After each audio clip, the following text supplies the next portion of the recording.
melhor escola do mundo, onde eu posso ensinar e aprender. A palavra da sabedoria é a nossa EBD. Deus é o nosso diretor, o Espírito Santo nosso professor. A Bíblia é a cartilha que ensina o caminho, a verdade e a vida. Deus é o nosso diretor, o Espírito Santo nosso professor. A Bíblia é a cartilha que ensina o caminho, a verdade e a vida. Bom dia, irmãos. Mais uma vez, é um prazer muito grande estarmos novamente na presença dos irmãos e do Senhor Jesus Cristo, nosso único e suficiente Salvador, para estudarmos mais um pouco da sua palavra, para aprendermos dele e sabermos como nos orientar na nossa vida com relação à nossa vida cristã, com relação à nossa salvação. Nós buscamos a Cristo e a Deus, e é por isso que nós estamos aqui, para esse aprendizado. Vamos curvar as nossas cabeças em oração. Bondoso Deus, querido Pai, nós estamos na Tua presença agradecidos, porque o Senhor é o nosso único e verdadeiro Deus. Te louvamos, Pai Santo, pelo conhecimento da Tua palavra, pelo chamado que o Senhor nos deu em Cristo Jesus, e te pedimos que a Tua palavra faça a diferença nas nossas cabeças, no nosso pensamento, no nosso agir, no nosso falar, no nosso viver, e que o mundo possa ver o nosso testemunho, pois para isso o Senhor nos colocou aqui. Por Cristo Jesus, abra a nossa mente agora. Em nome dele, amém.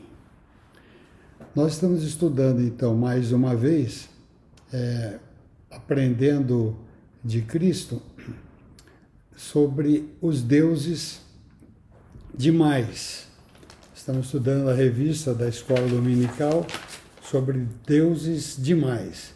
Quem está no trono do seu coração? Nós já estamos na lição de número 11. Tem mais duas lições fora essa de número 11, 12 e 13. E hoje é um tema muito importante, porque nós estudando sobre a idolatria, nós vamos estudar também sobre hipocrisia, narcisismo e o corpo. Parece um tema meio difícil, meio diferente, mas é importante demais. Nós começamos a nossa vida desde criança, dentro do ventre da mãe, depois de criança, e nós fomos construindo uma imagem nossa para nós. E essa imagem que a gente constrói para nós, ela geralmente é uma imagem deturpada. Nós somos criados em imagem e semelhança de Deus, mas essa imagem ela precisa ser construída, ou melhor, reconstruída, porque nós perdemos a imagem de Deus lá no Éden.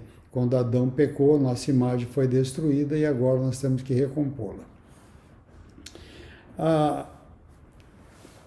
Falando sobre o tema de narcisismo, hipocrisia, corpo, culto ao corpo, nós vamos ver algumas coisas dos dias de hoje, como, por exemplo, o Facebook. A gente vê o Facebook, as pessoas dizerem, olha, eu tenho Facebook só para me comunicar com a família, com os amigos, e também, às vezes, algum negócio, alguma outra coisa nesse sentido. Mas seria uma coisa muito boa só nesse aspecto. Mas se a gente for ver, entrar no Facebook, for ver o que se coloca lá, existe muito exibicionismo no Facebook. Eu também frequento o Facebook às vezes, mas nós vemos muito exibicionismo lá no Facebook. Então, nós temos que tomar o cuidado para como nós devemos nos comportar nessas situações. Então, é preciso a gente considerar o perigo do narcisismo, que é o que nós vamos estudar hoje, e devemos tratar isso como uma questão biblicamente, como a Bíblia trata esse assunto. Primeiro, então, nós vamos estudar sobre aumentar ainda mais a autoestima, uma palavra que está sempre na moda, né? Uma palavra que está sempre na moda, e vamos ver como nós vamos enfrentar a autoestima. Um dos maiores medos do ser humano é ele ser esquecido, ele tem um sentimento inadequado, ser esquecido, viver praticamente numa solidão, Isso não nos faz bem. Então a solidão é um sentimento mais poderoso e capaz de levar a gente, uma pessoa, a tomar uma decisão drástica. Na realidade, o desejo de ser aceito e útil no diagnóstico do mais popular ídolo do nosso coração, o ego, é que faz então essa visão que ele tem da nossa autoestima, o nosso ego. Um diagnóstico errado que o coração nosso faz. Então, a busca por ser visto, contemplado, ser aceito, receber a atenção, a nossa carência, tudo isso é muito importante para nós pessoas humanas. O número de curtidas que a gente vê, por exemplo, quando se coloca uma mensagem num Facebook, num Twitter, ou mesmo num WhatsApp. Então a gente vê que quanto mais nos admiram, ou então estão de acordo com a gente, isso faz um bem grande para a gente. E não é essa autoestima nossa que nós devemos estar ligados, estar focado. Nós não temos que ter uma autoestima de como as outras pessoas nos veem.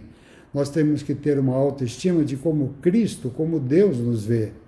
Então, essa autoestima ela é muito importante a gente trabalhar sobre isso. Para isso, então, esse aspecto, relembrando a mitologia grega, falar sobre o narcisismo. O narcisismo, então, vamos falar sobre o narcisismo. O narcisismo, ele é fruto de um relacionamento entre a ninfa Lisíope e Sésifo. Uma profecia, então, foi feita sobre Narciso, de que ele jamais poderia ver o reflexo do seu próprio rosto. E se ele um dia viesse a ver o rosto, ele morreria. Então, mas um certo dia, ele estava caçando e ele parou à beira de um riacho límpido e ajoelhou-se no riacho para tomar uma água e ele viu a sua imagem refletida no fundo e ele ficou apaixonado pela sua imagem. E ele se deixou cair, então, no chão e ficou rememorando a sua imagem, amando a sua imagem, amando a ponto de que ele se transformou, se enraizou na relva e ele se transformou em uma flor. A flor Narciso, que nós conhecemos hoje, leva esse nome por causa dessa lenda, dessa mitologia. Então, o mito de Narciso é uma boa analogia para o propósito da lição de hoje, falando do encanto que cada um de nós temos por nós mesmos. Queira ou não, temos mesmo. Algumas vezes a gente pega algumas pessoas e fala, eu não me gosto, eu não me sinto bem, eu estou fora do corpo, só eu que sou desse jeito, eu sofro muito. Isso é uma constante, é uma característica principalmente de adolescente. O adolescente sempre acha que ele não é ninguém. O adolescente sempre acha que ninguém gosta dele, que ele está mal colocado, que ele não se coloca, não é aceito às vezes pelo grupo. E é muito importante ser aceito pelo grupo, pela tribo dele, pelo grupo que ele frequenta, para ele poder ter uma visão melhor de si mesmo. O termo narcisismo não aparece na Bíblia, nem autoestima também, e também nem autoimagem, mas relaciona-se ao pecado do egoísmo. O egoísmo, sim, aparece na Bíblia. E nós vemos que a Bíblia nos alerta através do apóstolo Paulo sobre aos filipenses para que eles fossem criteriosos e não se deixassem enganar por falsos pregadores que eram tão cheios de si que vendiam a sua própria imagem com a propaganda das suas ideias. Em Filipenses 3, 18 e 19, o apóstolo Paulo diz, pois muitos andam entre nós, dos quais repetidas vezes eu vos dizia, e agora vos digo, até chorando, que são inimigos da cruz de Cristo. O destino deles é a perdição, o Deus deles é o ventre, a glória deles está na sua infâmia, visto que só se preocupam com as coisas terrenas e principalmente com as coisas deles. Para nós é importante nós vermos que essas pessoas que têm o Deus deles como ventre, a idolatria deles, eles idolatram-se a si mesmo, a tal ponto que não concebem uma divindade maior do que eles mesmos. Foi como foi dito na lição número 7, sobre o panteão, que um panteão, muitos deuses estavam lá, e o maior dos deuses que nós estudamos na lição seria o nosso ego no trono principal. Falar agora sobre o corpo. Então esse é o narciso, que desenvolve o egoísmo. O corpo. O apóstolo Paulo, ele diz lá em 1 Timóteo 4:8, que o exercício físico para pouco se aproveita. Quando a gente fala disso, talvez os personal trainers, tem muitos amigos que são nutricionistas, pessoas, outros tipos de pessoas veem nessa frase como uma afronta do apóstolo Paulo ao culto, ao trato com o corpo. Não é isso que o apóstolo Paulo está falando. É óbvio que o apóstolo Paulo não ignora o valor dos cuidados do corpo que devemos ter para conosco. Ao contrário de nós temos que viver com uma boa saúde e qualidade de vida, e a Bíblia nos fala sobre isso. Paulo não deseja que nós tenhamos problemas na nossa saúde, pelo contrário, ele destaca, no outro lugar, que o exercício sobre o cuidado com a saúde, falando sobre a gulodice, sobre a gula, em Gálatas 5, capítulo 5, versículos 21, sobre os problemas do corpo com a gula, o excesso do apetite. O problema na gula é o culto que se tem à comida. Nós vemos, às vezes, pessoas, até amigos nossos, que só vivem para fazer programa de comida. Comida, comida, comida, comida. E muitas vezes essas comidas podem levar à obesidade, ao problema do diabetes, a outros problemas do corpo que não são bons para nós. Mas aí nós temos que prestar atenção, então, que o apóstolo Paulo ele está fazendo, pedindo para a pessoa não idolatrar o seu corpo, usando a comida e esperando da comida o prazer e uma satisfação que somente Deus pode dar, esse prazer e satisfação. Esse tipo de prazer passageiro, satisfação de comida, é passageiro. Quem nos dá a verdadeira satisfação é Cristo, é Deus que nos dá essa verdadeira satisfação. O próprio Jesus, em João 6, 26, quando ele tinha feito já o milagre da multiplicação dos pães e dos peixes, o pessoal foi atrás dele, as pessoas foram atrás dele. Ele falou, vocês não estão me procurando para ouvir as palavras de Deus, vocês estão me procurando por causa da comida, para se fartarem de comida. E isso é muito triste, quer dizer, uma afirmação dessa, e a gente mesmo fazer isso. O contraste com a contrapartida à gula é o jejum. O jejum, não só o jejum, e é o mundo... o jejum é a contrapartida à gula e é o mundo de um modo geral. Jejuar é declarar que não encontramos a nossa alegria e satisfação nesse mundo, mas somente em Deus. O capítulo 26 do livro 63, versículo 1 do Salmo, Davi fala: ó Deus, tu és o meu Deus forte. Eu te busco ansiosamente. A minha alma tem sede de ti. Meu corpo te almeja como a terra árida, exausta e sem água. Então o apóstolo Davi aqui, ele coloca a ansiedade, o desejo de Deus como um alimento, como uma água que vai hidratar, vai tirar a sede do nosso corpo. Então nós buscamos a Deus de um modo como jejum, aqui nós estamos falando sobre ele, de um modo que Deus nos dê a satisfação, e não a comida que dê satisfação. A gente jejua para estar junto de Deus, para receber dele toda a relação de alimento que nós necessitamos do ponto de vista emocional, do ponto de vista espiritual. Se o excesso de comida pode nos fazer esquecer de Deus, não é diferente o excesso de preocupação também com o corpo. Esses dias eu vi na internet, no Facebook, uma pessoa jovem, bonita, realmente bonita, falando: eu agradeço pelo corpo que eu tenho. Então, esse culto ao corpo, e que às vezes a gente também tem vontade de se apresentar bem para que todo mundo receba a gente bem, admire a gente, isso é uma coisa natural do ser humano.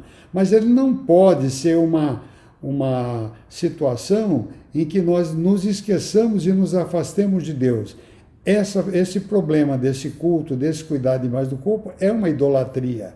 O nosso ego idolatra às vezes isso.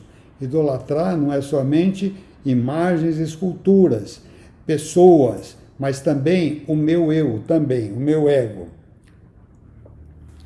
E o exercício físico, como Deus proporciona para nós, fazemos esse exercício físico. Quando nós fazemos exercício físico, nós liberamos uma substância no nosso sistema nervoso, que é um hormônio, chamado endorfina. Ele nos dá uma sensação muito gostosa no corpo depois do exercício. A gente sente muito bem de ter feito o exercício. É gostoso.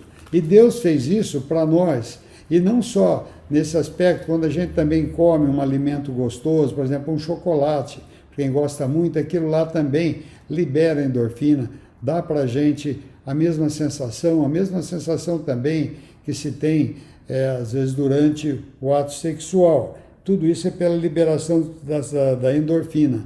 Então, nenhum problema com essas coisas do corpo. Deus fez isso para nós. E fez isso e depois disse que isso era muito bom.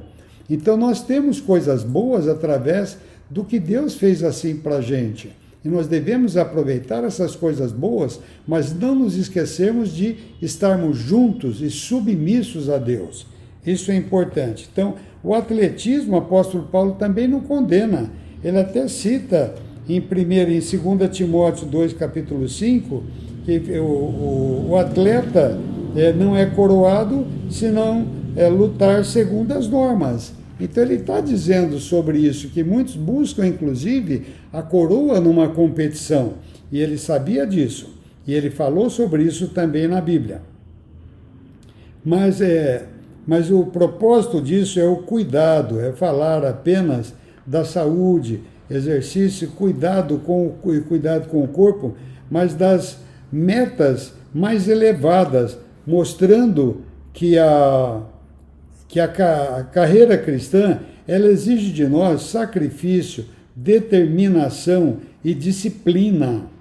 A carreira cristã não é fácil. É feito com disciplina, exercício, bastante de disciplina, sacrifício e determinação. Em nada na vida nós vamos conseguir progredir sem que essas qualidades nós apliquemos. A disciplina, se não criarmos uma disciplina também em relação à nossa oração, esquecendo-se do mundo e vivendo essa oração somente para Cristo, não fazendo uma oração repetida, uma oração vã, mas uma oração de comunhão com Cristo, com Deus. Então, ela é importante para nós, a disciplina da oração, a disciplina do estudo da palavra de Deus, a disciplina da evangelização, da comunhão com os irmãos. Tudo isso é importante na nossa vida. E o apóstolo Paulo não diminui essa importância. Jamais nós avançaremos na vida cristã, se não tivermos a disciplina, enfrentarmos o sacrifício e sermos determinados no estudo da palavra de Deus, na oração e na comunhão. É possível que um crente ame, às vezes, mais a disciplina da oração do que estar na presença de Deus. Ou ler ler bastante a Bíblia e sentir praticamente que ele está fazendo uma coisa muito boa, mas sem ter o coração realmente naquilo para aplicação. Nós já falamos de uma outra vez que o cristianismo é Bíblia aplicada. Então, o que nós lemos, nós temos que procurar guardar para nós e aplicarmos no nosso dia a dia. Nós fomos... bom, qual é o nosso devido lugar? O nosso devido lugar, então? Uma autoimagem deturpada pode nos fazer pensar além do que nos convém. Lá em Romanos capítulo 12, versículo 3, depois de Paulo falar sobre rogo-vos, irmãos, pelas misericórdias de Deus, que apresenteis os vossos corpos por sacrifício vivo, santo e agradável a Deus, que é o nosso culto racional, e não nos conformarmos com este século, mas transformarmos pela renovação da nossa mente, ele fala no versículo 3 sobre ninguém pense de si além do que convém. Quando nos convertemos a Cristo, nós temos os dons espirituais que são nos dados. E esses dons são para serem usados no corpo de Cristo, mas ninguém deve se achar maior por causa de um dom ou de outro. Aqui está falando também e fala sobre a nossa autoimagem.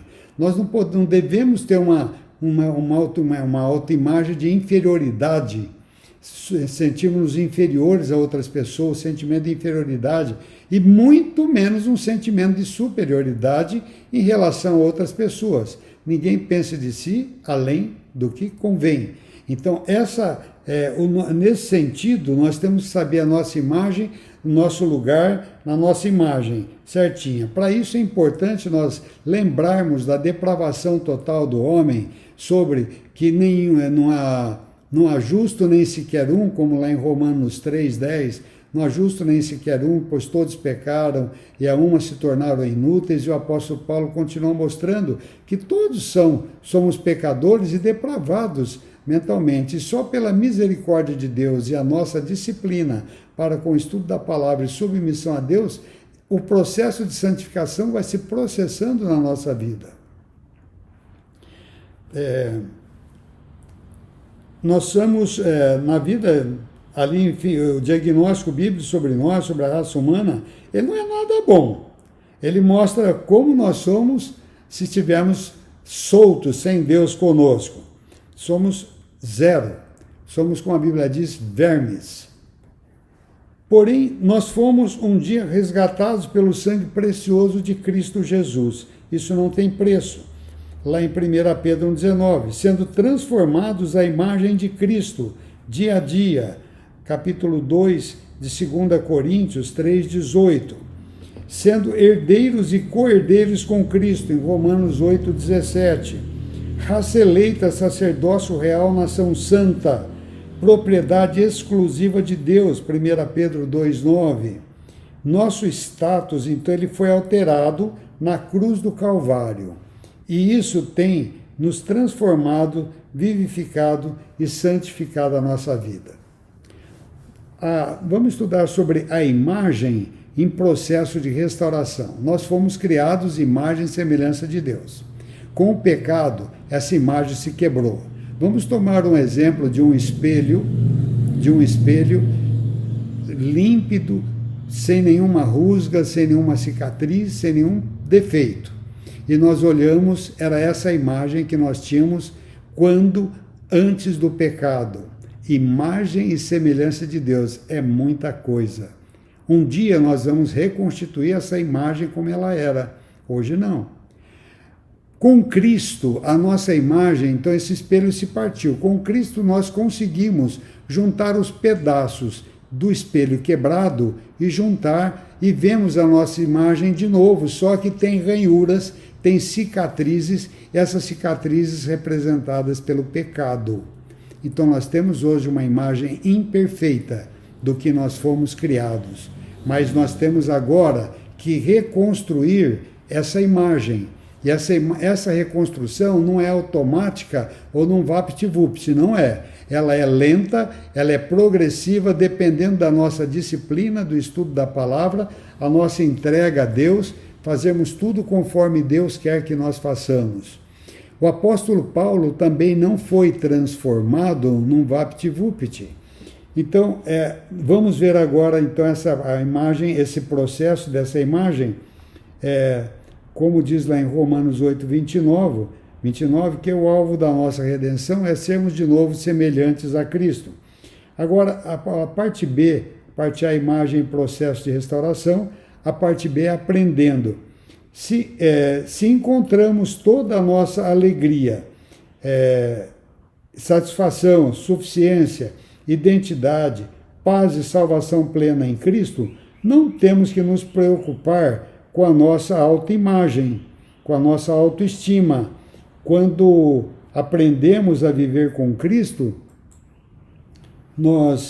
quando aprendemos a viver com Cristo, como Cristo viveu, nós cultivamos pensamentos e atitudes santas, e isso nos move a uma vida equilibrada, uma vida na nossa alimentação, no cuidado com a saúde, na moderação dos nossos atos. Todas as nossas ações são transformadas. O segredo do contentamento é algo também que marcava a vida do apóstolo Paulo. Lá em Filipenses 4:11, digo isso não por causa da pobreza, porque aprendi a viver contente em toda e qualquer situação. Olha o apóstolo Paulo, o grande apóstolo Paulo. Ele disse, aprendi. Ele não nasceu sabendo. Ele começou a sua vida cristã como nós também, apanhando, pecando, errando, nascendo no processo de santificação, e quando acontece isso com a gente sofre bastante, e com isso nós vamos aprendendo. Nós não podemos talvez dizer como o apóstolo Paulo, eu aprendi, porque ele já tinha aprendido, mas nós podemos pelo menos dizer, estou aprendendo, e é isso que Deus quer de nós, que nós cheguemos a aprender realmente com o apóstolo Paulo, mas pelo menos a tentativa de continuarmos aprendendo. É o que o apóstolo Paulo falou. E ao mesmo tempo ele falou, você está contente. O contentamento é outra coisa que acontece quando nós estamos na submissão a Deus, na reconstrução da nossa imagem, quando nós estamos aprendendo de novo. Nós estamos agora, na segunda parte, aprendeu a primeira, e agora um contentamento que supera a condição da vida em que nos encontramos. Nesse caso específico, Paulo está se referindo principalmente às condições financeiras, porque tratava-se de uma oferta que ele havia recebido da igreja de Filipos. E o apóstolo Paulo fala, em Filipenses 4, 10 a 20, ele conta esse episódio, que não foi uma vez só que ele recebeu ajuda da igreja de Filipos, e que ele recebeu outras vezes, foi uma das únicas igrejas que repartiu com ele a parte financeira, porque antes ele pregava e trabalhava para poder viver, ele trabalhava, fazia tendas. E agora, mas essa igreja entendeu o problema, entendeu a necessidade de Paulo, e ela compartilhava com Paulo a parte financeira. Era uma igreja pobre. Então, nós temos aqui já aprendido, então, aprendendo, e o contentamento. O apóstolo Paulo estava contente porque ele estava em abundância agora, mesmo preso. Ele estava preso, ele tinha recebido essa oferta dos filipenses. E uma vez que nós já temos a imagem reconstruindo, aprendendo e em contentamento com aquilo que Deus nos deu, qual que é a nossa postura agora? Então nós temos que priorizar o próximo. O mandamento maior é amar a Deus sobre todas as coisas e ao próximo como a nós mesmos. Lá em Filipenses 2,3 fala que nada façais por partidarismo ou vanglória, mas por humildade, considerando sempre os outros superiores a vós mesmos e ajudando aos outros. Então é importante que nós não nos sintamos superiores e que também não busquemos os nossos próprios interesses, mas também os interesses dos outros. Em Filipenses 2, versículos 3 e 4. A Bíblia traduz bem o sentido, ponham o interesse próprio de lado e ajudem os outros na sua jornada. Não fiquem obcecados em tirar vantagem de todas as coisas, de uma amizade. Não fiquem. Vamos esquecer da gente, porque para nós só interessa o que Cristo pensa da gente, o que Deus pensa da gente, não a minha autoimagem, o que eu penso de mim mesmo, com o meu egoísmo, com o amor narcisista que eu tenho por mim, que você tem por você. Nós temos que tirar isso de lado e deixar com humildade transparecer a nossa vontade, a vontade de Deus na nossa vida, que é de ajudar o próximo. Amar a Deus e ao próximo a nós mesmos. Ou seja, o crente não deixa de preocupar-se consigo mesmo. Ninguém precisa aprender a amar mais a si mesmo, porque ninguém jamais odiou a própria carne. Antes alimenta e dela cuida. Está lá em Efésios 5:29. O que nós precisamos obedecer ao mandamento de amar ao próximo, tanto quanto nós nos amamos. Isso está em vários versículos da Bíblia. Levítico 19, 18, Mateus 5, 43, Mateus 22, 39, Romanos 13, 9, Gálatas 5, 14, Tiago 2, e outros. Então, essa lição sobre o narcisismo, nós temos que buscar na nossa vida tirar a hipocrisia. A hipocrisia é uma coisa dura de sair.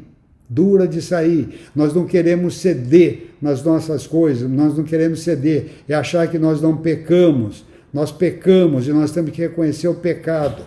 E só depois de reconhecer o pecado que essa hipocrisia se afasta de nós. Nós temos que ter uma obediência a Deus, tirando a hipocrisia de lado, tirando o egoísmo que o narcisismo vem por causa da nossa hipocrisia, deixando de cuidar do nosso corpo no sentido de cultuar o corpo, mas de fazermos o nosso corpo útil, tanto para a nossa saúde como também para poder ajudar o próximo.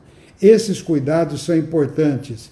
Então, o que nós temos que aprender nessas lições e nessa lição de hoje é esse cuidado importante que nós temos que ter. Concluindo, o que nos define não é a opinião que os outros têm a nosso respeito, mas nem a opinião de nós mesmos temos a nosso respeito. Como nos enganamos com facilidade quando avaliamos a nós mesmos, não é? Mas a opinião que Cristo tem a nosso respeito, essa é importante. Quando nós agimos com humildade, ajudando as pessoas, tirando a nossa máscara para sermos o que nós somos, eu falo de experiência minha, que temos que tirar essa máscara, deixar que realmente transpareça a verdade. Quando nós tiramos isso, nossa vida cristã ela vai poder progredir muito mais. Todos nós temos essa máscara, nenhum de vocês se enganem não. A conversão ela compete em nós sabermos o que nós somos, a depravação que nós temos dentro, tirar, jogar fora tudo isso e buscarmos. Não que nós não vamos mais pecar, pecamos sim, só que nós pecamos, mas já reconhecemos o erro e seguimos a carreira com Cristo novamente. Uma aplicação para nós.